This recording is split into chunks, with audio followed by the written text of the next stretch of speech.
Previous class रे मुद्रा विषय रे कहा जाइतला आर्कोलॉजिकल सोर्स रो archaeological source are basically the material evidence like historical building, coin, inscriptions and other remain that given importance and detailed information provide to a particular period.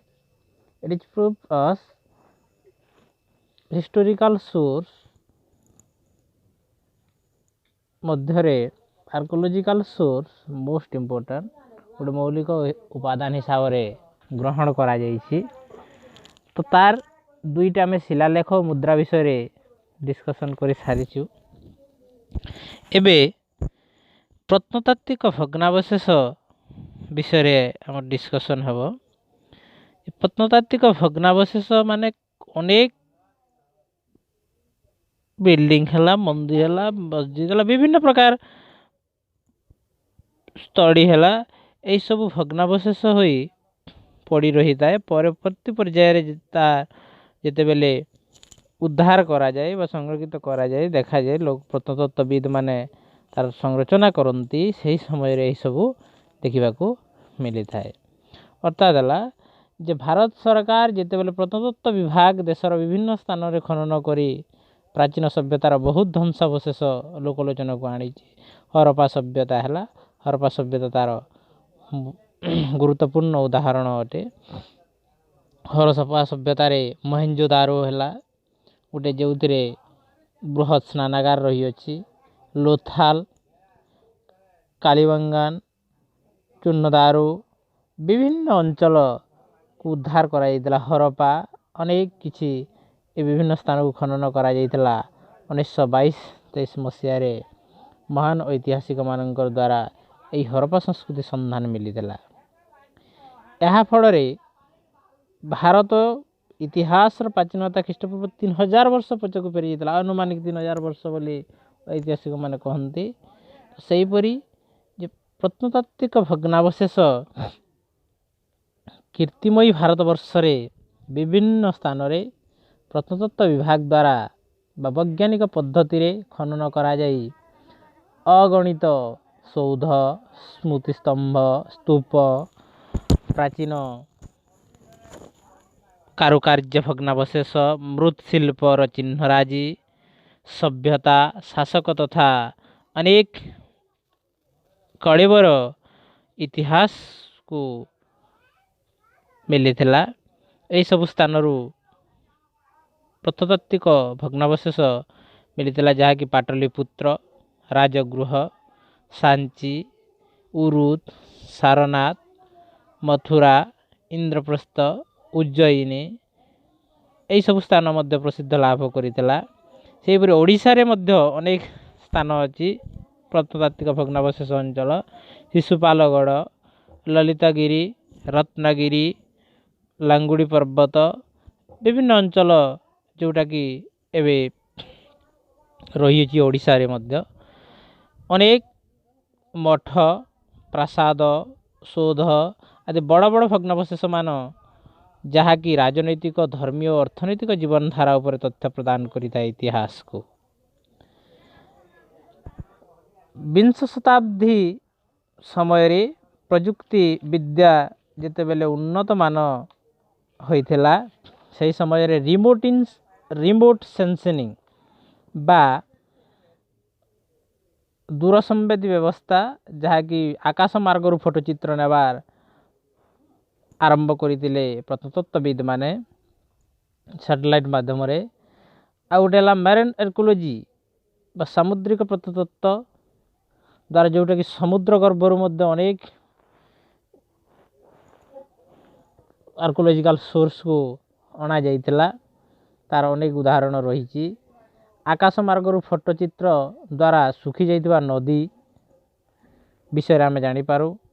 सामुद्रिक प्रत्नतत्व द्वारा अनेक अंचल खनन प्रक्रिया द्वारा क्यों सभ्यता ध्वंसावशेष हो पड़ी रही तार विषय आम जानीपारी था।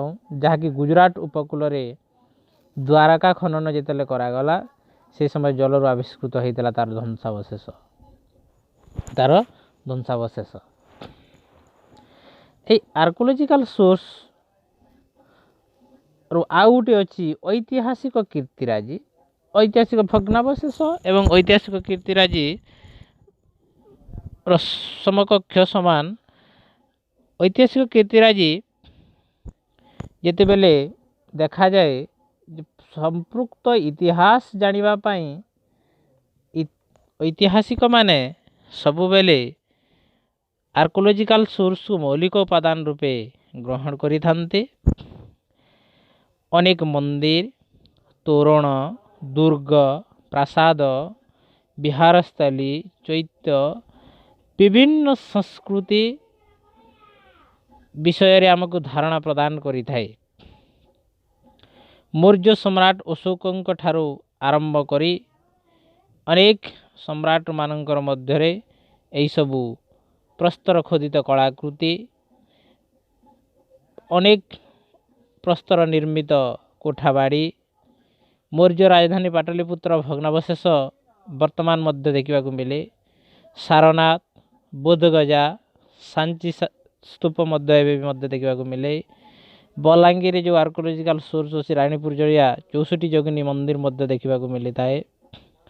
ସେହିପରି ଅନେକ ତକ୍ଷଶିଳାରୁ ଅନେକ କଳାକୃତି ମିଳିଛି। କୁଷାଣ ଯୁଗର ବିଭିନ୍ନ ଖ୍ୟାତି ଲାଭ କରିଥିବା କଳା, ଗାନ୍ଧାର କଳା, ଭିତରଗାঁও ଅଞ୍ଚଳର ଝାନ୍ସୀ, ଅଜନ୍ତା ଗୁମ୍ଫା, ଏଲୋରା, ବାଗ, ଦେଓଗଡ଼ ଅନେକ ଚିତ୍ରକଳା ରହିଛି। ସେଇଥିରେ ଅନେକ ମନ୍ଦିର ମଧ୍ୟ ସେଇଥିରେ ରହିଛି। ଦଶାବତାର ମନ୍ଦିର, ମତ୍ସ୍ୟାବତାର ମନ୍ଦିର, ଅନେକ ମନ୍ଦିର ମାନେ ଯାହାକୁ ଐତିହାସିକ କୀର୍ତ୍ତିରାଜି ରୂପେ ଗ୍ରହଣ କରାଯାଇଥାଏ। ପୁରୀ ଜଗନ୍ନାଥ ମନ୍ଦିର କହିଲେ ମଧ୍ୟ ଅଚୁକ୍ତି ହେବ ନାହିଁ ବା ଲିଙ୍ଗରାଜ ମନ୍ଦିର କହିଲେ ଅଚୁକ୍ତି ହେବ ନାହିଁ। କେଦାର ଗୌରୀ ମନ୍ଦିର ଅଛି ଯେଉଁ ଓଡ଼ିଶାରେ, ତା'ର ମଧ୍ୟ ଅନେକ ଐତିହାସିକ କୀର୍ତ୍ତିସ୍ଥଳୀ ରୂପେ ଗ୍ରହଣ କରାଯାଇଛି। ଧଉଳି ପାହାଡ଼, ଜଉଗଡ଼ ଅନେକ ବୌଦ୍ଧସ୍ଥଳୀ ମଧ୍ୟ ଐତିହାସିକ କୀର୍ତ୍ତିରାଜି ରୂପେ ଯିବା, ଯାହାକି ଧର୍ମକେନ୍ଦ୍ରିକ କୀର୍ତ୍ତିରାଜି ରୂପେ ଗ୍ରହଣ କରାଯାଇଛି।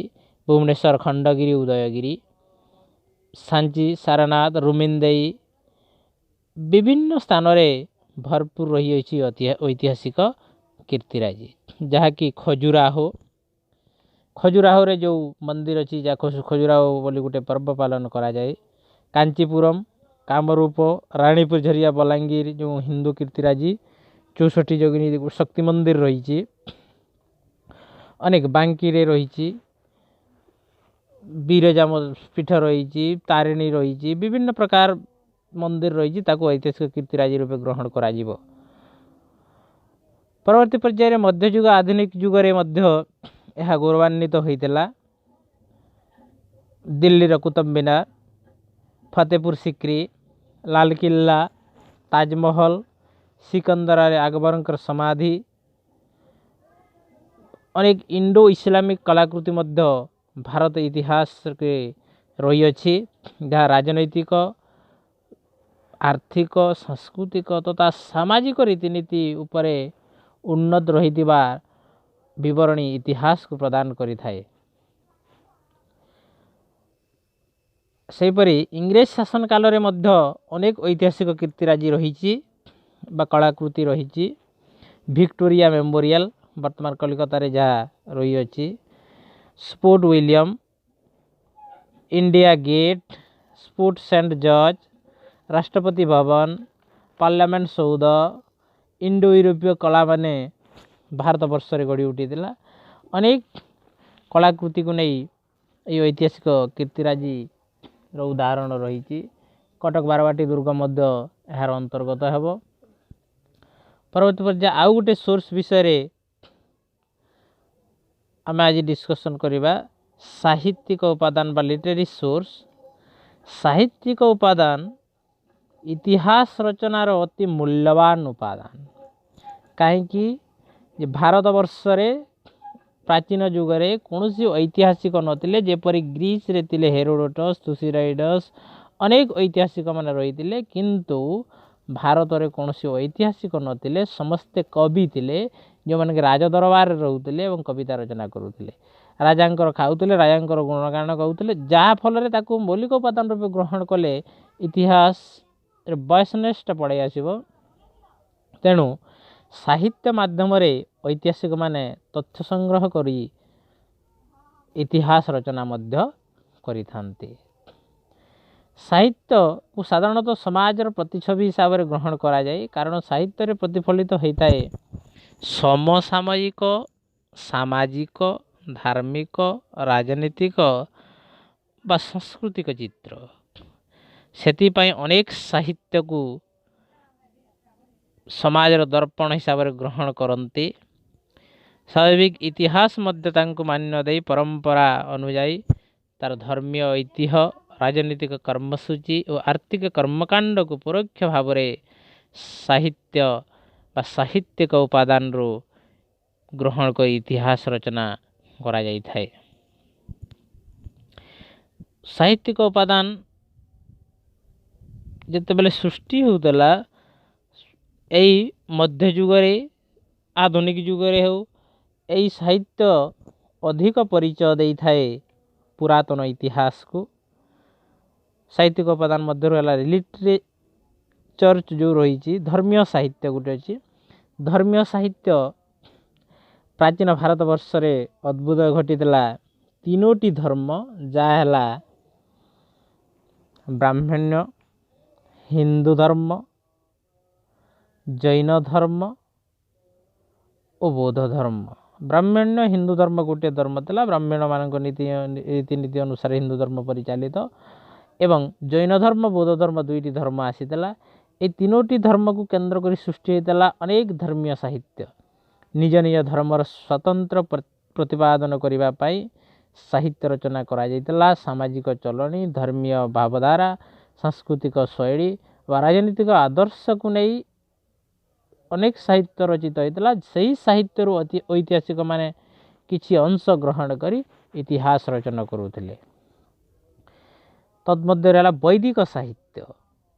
ବୈଦିକ ଲିଟରେଚର ଯେତେବେଳେ ହେଲା, ସର୍ବପୁରାତନ ବା ସର୍ବପ୍ରାଚୀନ ସାହିତ୍ୟ ଭାବେ ବୈଦିକ ସାହିତ୍ୟକୁ ଗ୍ରହଣ କରାଯାଇଥାଏ। ଏହି ସାହିତ୍ୟରେ 4ଟି ବେଦ ରହିଛି, ସମସ୍ତେ ଜାଣିଥିବେ। ଋଗ୍ବେଦ, ଯଜୁର୍ବେଦ, ସାମବେଦ, ଅଥର୍ବବେଦ। ଋଗ୍ବେଦ ସର୍ବପ୍ରଥମେ ଆର୍ଲି ବୈଦିକ ପିରିୟଡ଼ରେ ରଚିତ ହୋଇଥିଲା ବା ଆଦି ବୈଦିକ ଯୁଗରେ ରଚିତ ହୋଇଥିଲା। ଏହି ବେଦରୁ ମଧ୍ୟ ଅନେକ କିଛି ତଥ୍ୟ ଗ୍ରହଣ କରାଯାଇଥାଏ। ଏହି 4ଟି ବେଦରୁ ଆର୍ଯ୍ୟମାନଙ୍କର ଭାରତ ଆଗମନ କଥା, ଧର୍ମ, ରାଜନୀତି, ଶିକ୍ଷା ଦୀକ୍ଷା, ରାଜ୍ୟ ଶାସନ, ସଭା ସମିତି ବିଷୟରେ ଇତିହାସକୁ ସୂଚନା ମିଳିଥାଏ। ବା ଅନେକ 6ଟି ବେଦାଙ୍ଗ ରହିଥିଲା, ସେ 6ଟି ବେଦାଙ୍ଗକୁ ମଧ୍ୟ ଗ୍ରହଣ କରାଯାଇଥିଲା ବୈଦିକ ସାହିତ୍ୟରେ।